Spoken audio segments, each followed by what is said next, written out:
আসসালামু আলাইকুম রহমতুল্লাহি বারাকাতু। আশা করি আল্লাহর রহমতে সবাই অনেক ভালো আছেন। আমি আল্লাহর রহমতে ভালো আছি। তো আজকে আমি আপনাদেরকে দেখাবো কিভাবে ফেসবুক অ্যাকাউন্ট লক হওয়ার পরে আপনারা get code by email option থেকে কনফার্ম আইডেন্টিফাই অপশন লাইভ নিয়ে আসবেন এবং তারপর ওইখানে অনেকের কিন্তু সেলফি অপশন দিতে পারে, আবার অনেকের আবার ডকুমেন্ট সাবমিট অপশন দিতে পারে, সেটা আইডি কার্ড, ড্রাইভিং লাইসেন্স অথবা পাসপোর্ট, যে কোনো কিছু একটা হোক। তো আমি আজকে লাইভ আপনাদেরকে দেখাই। এই যে দেখেন একটা অ্যাকাউন্ট, এটা কিন্তু আমি যদি গেট স্টার্টে ক্লিক করি তাহলে আবার নেক্সটে যাওয়ার জন্য বলবে আমাকে। এই যে আমি যদি নেক্সট পেজে যাই তাহলে কিন্তু এখানে আমাকে দেখাচ্ছে ইমেইলে কোড পাঠানোর জন্য, কিন্তু আমার কাছে দুর্ভাগ্যবশত ইমেইল নেই। এখন আমি কি করব? আমি যদি নেক্সটে ক্লিক করি, নেক্সটে ক্লিক করার পরে এখন আমি ওইখানে যদি ধরেন একটা কোড, আমি সিম্পল একটা কোড পাঠাই, 1 2 3 4 5 6 7 8 8 ডিজিটের একটা কোড পাঠাইলাম। পাঠানোর পরে এখানে কিন্তু 6 ডিজিটের বলতেছে, তাই না? এখন আমি এটাতে কিন্তু মানে লিমিট টাইম একটু করতে হবে, ওয়েট করতে হবে। তো লিমিট টাইম ওয়েট না করে আমি এখানে যদি আমি free.facebook লিখে তারপর আমি চলে যাই ব্রাউজারে, তাহলে কিন্তু আবার গেট স্টাডি ক্লিক করতে পারবো। তারপরে নেক্সটে চলে যাব, এরপর গেট কোড বাই ইমেল এটার অপশনে ক্লিক করব। দেন যদি আমি সি আদার অপশনে ক্লিক করি তারপর আমাকে গেট কোড বাই ইমেল দেখাবে, তাই না? এখন আমি দেখেন, এখন এইখান থেকে আমি সরাসরি কার্ড সাবমিট অপশন নিয়ে আসবো কীভাবে আপনাদেরকে দেখাই।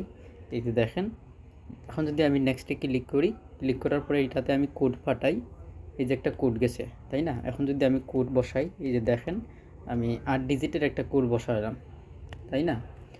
তো আমি যদি 8 ডিজিটের একটা কোড বসাইলাম, কোড বসানোর পরে এখন কপি করলাম, কপি করার পরে এটা ধরেন আমি দিলাম, হ্যাঁ কোডটা কাজ করবে না আমি জানি। তারপর আবার রিসেন্টে ক্লিক করব, কারণ ওই ইমেলটা আমার কাছে নেই।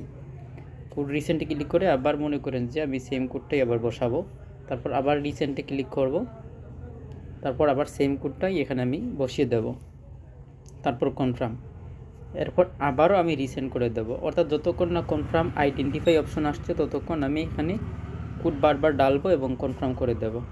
তাই দেখেন কনফার্ম ইউর আইডেন্টিফাই এই অপশনটা দিয়ে দিছে, তাই না? এখন আমি যদি নেক্সটে ক্লিক করি, তারপর এখান থেকে আমি ধরেন এখান থেকে আমি একটা ইমেল বসাইলাম, এখানে একটা ইমেল বসাইলাম, তাই না? ইমেল বসানোর পরে এখানে কিন্তু আমাকে ডকুমেন্ট সাবমিট করার জন্য বলবে। এই যে লাইভ আপনাদের সামনে আমি ডকুমেন্টটা সাবমিট করতেছি, দেখেন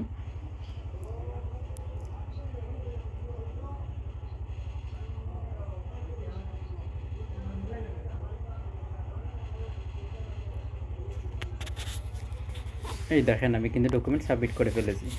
এখন আমার ওইটার মনে করেন যে ডকুমেন্ট সম্পূর্ণ সব ঠিকঠাক থাকলে অবশ্যই আমার ডকুমেন্টের মাধ্যমে অ্যাকাউন্টে আমি আনলক করতে পারবো। সবাই ভালো থাকবেন, সুস্থ থাকবেন। এভাবেই হচ্ছে Facebook get code by email option থেকে সরাসরি কার্ড অপশন নিয়ে আসার একমাত্র উপায়, ছাড়া কোনো বিকল্প উপায় নেই।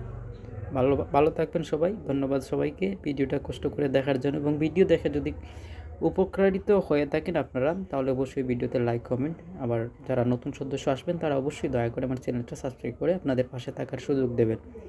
ধন্যবাদ। আসসালামু আলাইকুম রহমতুল্লাহি বারাকাতুহু।